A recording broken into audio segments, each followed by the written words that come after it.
ठीक है, इसको हम बोलते हैं अ, आपने सी सी प्लस प्लस पढ़ा है? सी प्लस प्लस नहीं नहीं किया। हेरिटेंस होती है एक ना उसमें। हेरिटेंस का मतलब होता है कि हम एक चीज को कितने पर्पज के लिए यूज कर रहे हैं। एक तरह से ये हेरिटेंस बोलते हैं इसको। ओके। अच्छा। तो एक अभी इसका हमने क्या होगा?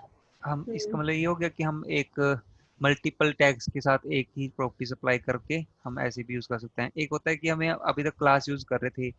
एक एट्रीब्यूट होता है आईडी।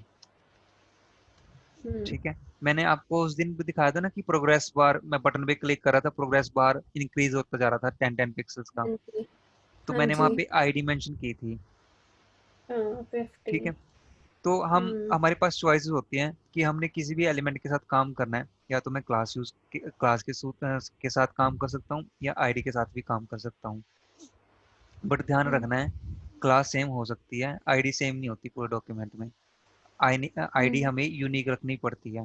मतलब हर एक एलिमेंट को हम आईडी से यूनिकली डिफाइन करते हैं, ताकि क्या हो, जो भी हम उस पर प्रॉपर्टीज अप्लाई करेंगे वो एक पर्टिकुलर एक चीज पे अप्लाई हो, बाकी पे ना अप्लाई हो। इसलिए हम क्या करते हैं, आईडी को यूनिक रखते हैं। ठीक है, हम मतलब सीएसएस भी अप्लाई कर सकते हैं आईडी के थ्रू। वह हमें क्या करना हम्म। पड़ेगा, मैंने यहाँ से क्लास हटा के आईडी के अंदर फुटर दे दिया है। ठीक है, क्लास के केस में हम डॉट लिखते हैं, आईडी के केस में लिखते हैं हम हैश।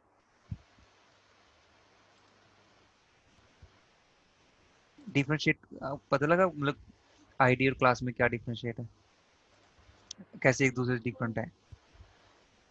क्लास के केस में लगता है डॉट, आईडी के केस में लगता है हैश। ठीक है, ओके। वैसे जो आपको इसका मेन पर्पस पता लगेगा ना, वो जीएस से पता लगेगा। क्योंकि हम जितना भी काम करेंगे वो आईडी के बिहाफ पे करते हैं। ठीक है, हम वहाँ पे हम्म। मतलब जब भी हम काम करते हैं वहाँ पे बस हम ऐसे ही मेंशन करते हैं स्क्रिप्ट टैग के अंदर, document dot gate element by ID. Hmm. Okay. मतलब मैंने किसी भी एलिमेंट के ऊपर कुछ मॉडिफिकेशंस करनी है या कुछ स्टाइल्स अप्लाई करने हैं, तो मैं हम्म। एलिमेंट को एक तरह से जावास्क्रिप्ट के अंदर आईडी से गेट करता हूँ। ओके। ठीक है, मतलब इसकी जो पूरा कंट्रोल है इस आईडी से जावास्क्रिप्ट के अंदर आ गया है। अब मैं इसके अंदर चाहे तो वैल्यू साइन कर सकता हूँ इनर एस्टिमल करके। ठीक है, या इसका स्टाइल भी अप्लाई कर सकता हूँ, स्टाइल डॉट लिख के कलर चेंज हो जाए, ऐसे मतलब कुछ भी कर सकता हूँ। हम्म। ठीक है, तो इस किससे हुआ, वो आईडी से हुआ। हम क्लास नहीं यूज करते यहाँ पे। ठीक है, ज़्यादा हम अच्छा। आईडी ही यूज करते हैं। ओके। इसलिए हम सीएसएस करते हैं ज़्यादा क्लास देते हैं, जब हम जेएस करते हैं तो ज़्यादा आईडी देते हैं। क्योंकि हम्म। क्लास तो सेम भी हो सकती थी ना, कि इन सब के लिए क्लास मैंने सेम दे दी है। हाँ जी। ठीक है, एक तो एक ये डिफरेंस हुआ। एक आता है,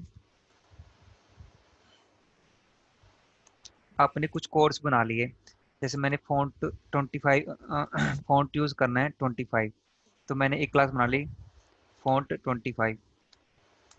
ठीक है, फ़ॉन्ट 30। मतलब हम्म।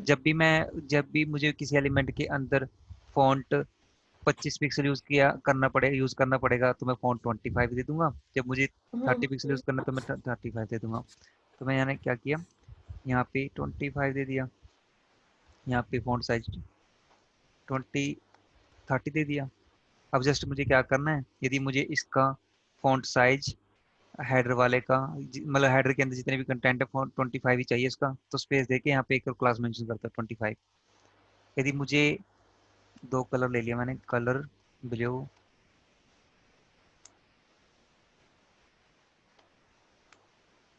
कलर रेड, मतलब अपनी ही क्लास बना रहा हूँ मैं, ताकि इजी पड़े हम्म। मुझे प्रोग्रामिंग करने। तो इसमें कलर रेड।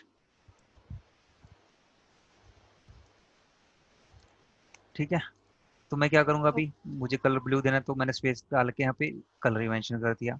मतलब इसके ऊपर क्या क्या अप्लाई हो रहा है, एक तो हेडर के अंदर जो मेंशन किया हुआ है वो स्टाइल अप्लाई हो रहे हैं, ये भी हो रहे हैं। साथ के साथ जो मैंने फ़ॉन्ट 25 किया है ये भी अप्लाई हो गया, ठीक है।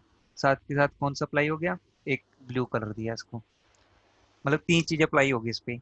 इससे बेनिफिट क्या हुआ, हर एक डिव के पास हम ये तो नहीं कर सकते ना कि सारा कुछ यहीं पे मेंशन कर दिया। हमने हमने कुछ टैग्स के लिए कलर डिफरेंट चाहिए, कुछ का साइज फॉन्ट चाहिए, तो हमने डिफरेंट डिफरेंट बना ली क्लासेस। मतलब जब हमें किसी टैग का कलर ब्लू चाहिए तो हम कलर ब्लू लिख देंगे, किसी का हमें रेड चाहिए तो सिंपल यहाँ जाके रेड लिख देंगे। मतलब अलग से कुछ मेंशन करने की जरूरत नहीं पड़ी ना क्लास, क्योंकि हमने कॉमन क्लासेस बना ली पूरे। जब हम डिजाइनिंग करते हैं तो कॉमन बना लेते हैं कुछ क्लासेस, कि मुझे अभी जब मैं काम कर रहा हूँ तो मुझे फ़ॉन्ट 25 की भी ज़रूरत पड़ेगी, फ़ॉन्ट 30 की भी पड़ेगी, फ़ॉन्ट 14 की पड़ेगी, 50 की भी पड़ेगी। तो मैं 20-25 क्लासें ऐसे बना ली फ़ॉन्ट फ़ॉन्ट की। तब जब मैं इसको काम करने लगूंगा सीधा यहाँ पे लिख दूंगा फ़ॉन्ट 25, फ़ॉन्ट 30, मतलब मेरे को सीएस अप्लाई नहीं करनी पड़ी बार बार, वही यूज़ होती रहेगी। ठीक है, इसमें भी मैं चाहता हूँ कि इसमें फ़ॉन्ट आ जाए मेरा 30, सिंपल है ना। तो एक तरह से मुझे बार बार ऊपर कोड नहीं लिखना पड़ रहा, बस वही क्लास में यूज़ करता जा रहा हूँ बार बार। ठीक है, ये थोड़ा हिल गया, कुछ दिक्कत हुई है, सॉरी। आईडी रखा है ना, क्लास आएगा,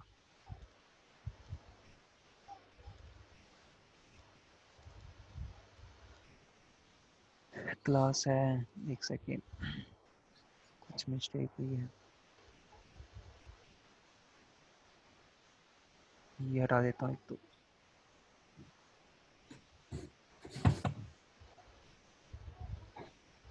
सॉरी, यहाँ पे डॉट आना था ना।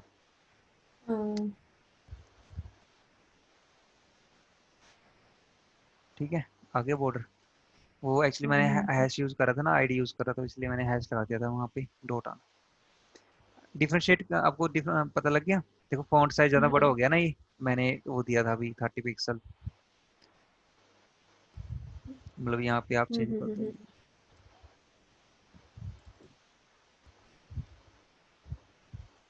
इतना क्लियर हुआ सीएसएस का फंडा। हाँ जी।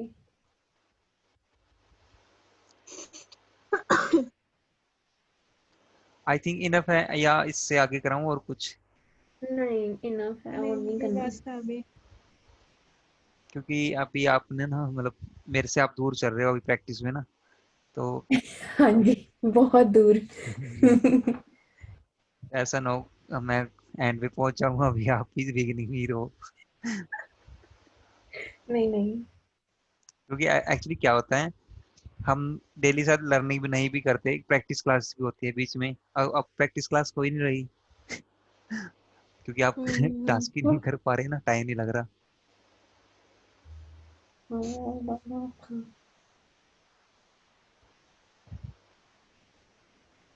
भैया यहाँ पे प्रॉब्लम भी यही है ना कि एक तो पता ही नहीं लगता कि दिन गया कहाँ। गया का, सही लाइक बात। लिटरली नहीं पता लगता कि कब दिन चढ़ा है कब चला गया। ये भी नहीं पता कि खाना कब खाएं कब, मतलब